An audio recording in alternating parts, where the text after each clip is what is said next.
In Waukesha, Wisconsin, a bicyclist makes a terrifying discovery as a 12-year-old girl crawls toward a patch of grass.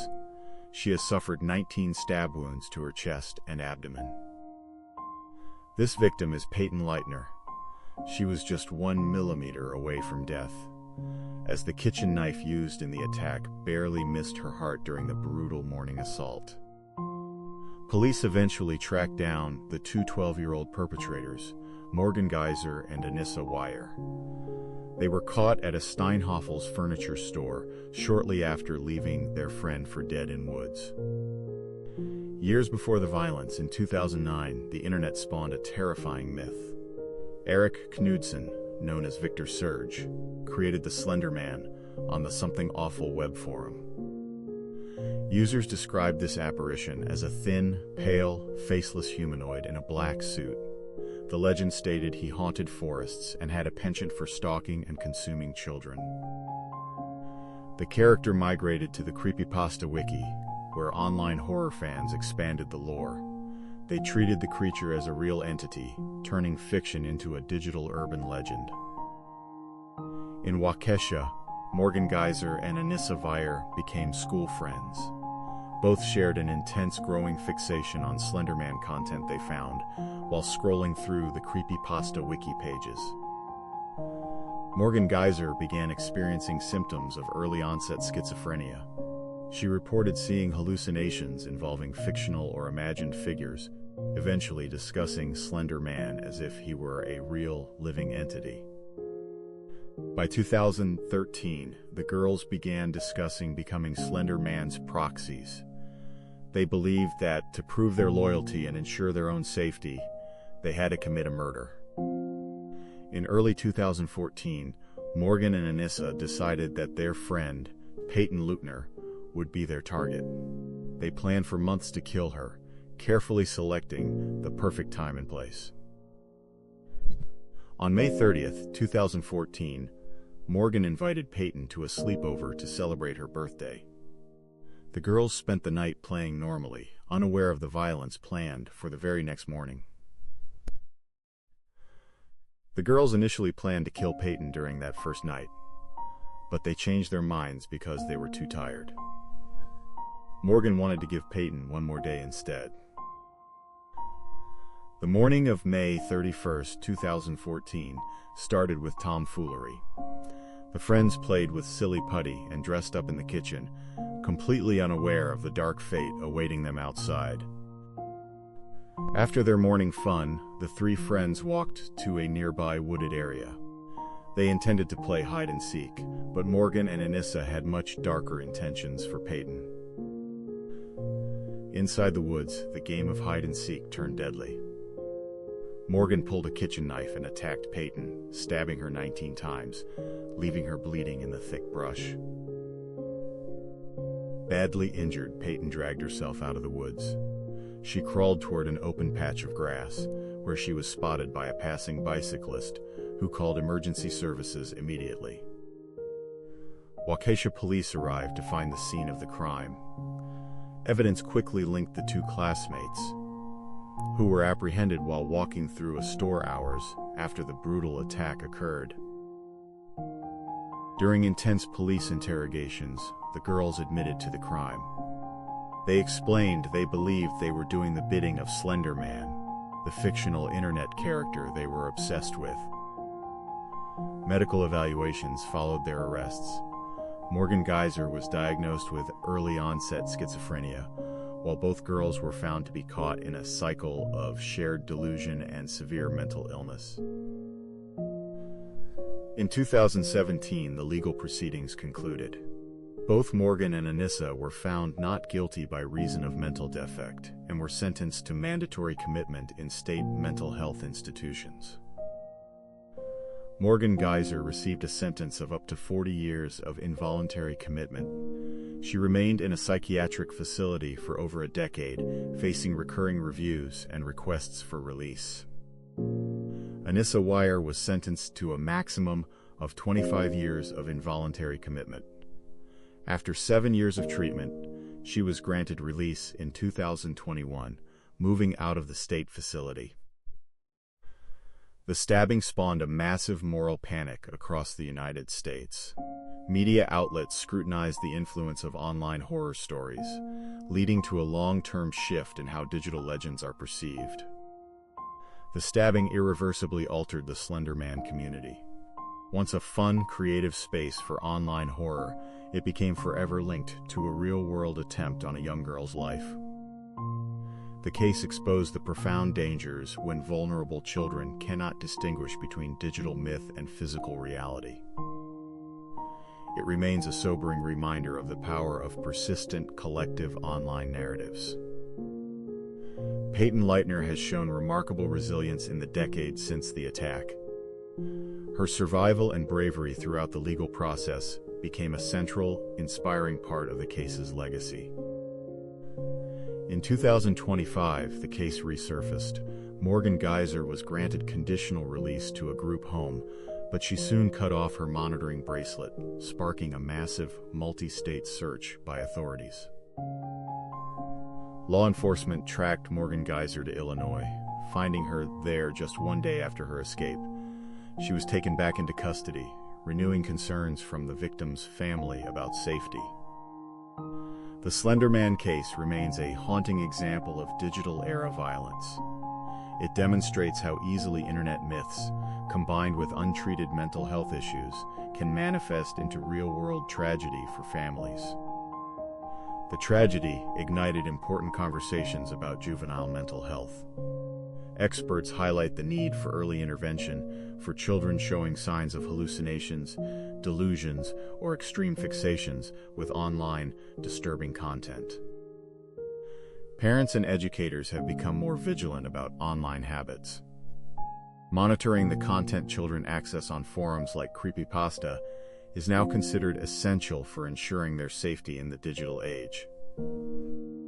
Developing digital literacy is critical for today's youth. Distinguishing between art, horror fiction, and reality is a vital skill that helps keep kids from falling into dangerous, online-fueled delusions. The character Slender Man now carries a dark, tainted legacy. While he persists in pop culture, the memory of the 2014 Waukesha stabbing remains a dark, inevitable companion to the legend. Waukesha has worked hard to recover from the media glare. The woods where the attack occurred have become a place that residents, over time, hope to reclaim for quiet, safe reflection. The trial of the two girls was a defining moment for the Wisconsin judicial system. It balanced the need for public safety against the complex realities of juvenile mental illness. The intense media coverage of the case brought global attention to Waukesha. While it informed the public, it also made the process of healing significantly harder for the families involved. Peyton's journey from a severely wounded girl in the woods to a survivor represents hope. She stands as a reminder of the strength of the human spirit in face of trauma. State mental health institutions provided treatment, not punishment, for the girls. The focus was on managing their psychosis and attempting to integrate them back into society under long-term, conditional supervision. Since her 2021 release, Anissa Weier has lived under state supervision. She has worked to build a new life for herself while acknowledging the pain she caused in her early adolescence. Doctors and psychologists continue to study cases like this one. They offer important insights into how early-onset mental illness, when combined with online obsession, can lead to dangerous, irreversible real-world decisions. This case serves as a dark warning for the internet era. The anonymity and reach of digital myths like Slender Man are incredibly powerful tools that require parental guidance and intervention. Support for the victim, Peyton Leitner, has been a pillar of her healing journey. Her story is a testament to how the local Waukesha community rallied around her in the aftermath. Slender Man will likely remain part of internet history for years to come. However, the tragic 2014 stabbing will forever be the most prominent dark chapter in the character's digital biography. The court's decision in this case has influenced how similar cases are handled legally. It highlights the challenge of balancing juvenile accountability with the realities of severe clinical mental health diagnoses. Even over a decade later, the Slender Man stabbing remains a subject of intense documentary focus. Each new development, like the 2025 escape, keeps this traumatic event in the public view. The case also highlights the lack of boundaries in online forums. Something awful and creepypasta were spaces where creators and users blurred the lines between their art and reality with ease. Treatment for the two perpetrators has been a long-term, monitored process. State officials manage their care, focusing on safety for both the individuals and the community, in line with court mandates. The Slender Man stabbing is often cited as a classic example of a modern moral panic. It ignited fears about the internet's influence on children's behavior that resonate through society even today. Waukesha residents have worked to ensure their parks remain safe places for kids. The case serves as a permanent reference for the importance of vigilance in local, public recreational spaces today. The families of all three girls have been irreparably changed by this event. It remains a tragedy that stretched across three households, impacting every family member in ways that persist forever. 10 years later, experts observe that healing for everyone involved is not a linear process. It takes time, professional support, and a commitment to moving forward despite the trauma's lasting presence. Even today, Slender Man remains a figure in online discussions. The challenge for parents is keeping children informed while protecting them from the darker, more exploitative corners of the digital world. Early recognition of mental health struggles in children is essential. Families are now more encouraged to seek help when they notice extreme, obsessive behaviors or dark, persistent patterns in their children. Waukesha remains a vibrant city. While the 2014 tragedy is part of its history, the community continues to move forward, focusing on the future and the well-being of all its residents. The legacy of the case is a constant discussion in tech circles. It challenges creators and platforms to consider the real-world impact of the fictional content they facilitate for global audiences. Authorities continue to monitor the conditions of the perpetrators. The court orders remain in place, ensuring that the state remains involved in the long-term mental health management of both individuals involved. Peyton's life has become a beacon for many who face personal tragedy. Her path continues to be defined by her strength, her progress, and her refusal to let the event define her. The lessons of 2014 are still being learned by society. It remains a poignant, tragic, and complex example of what happens when the digital world and real-world vulnerabilities collide in silence. Ultimately, the Slender Man case is a reminder of how powerful online stories can be. They shape our culture, create community, and in rare, tragic moments, can cross into reality.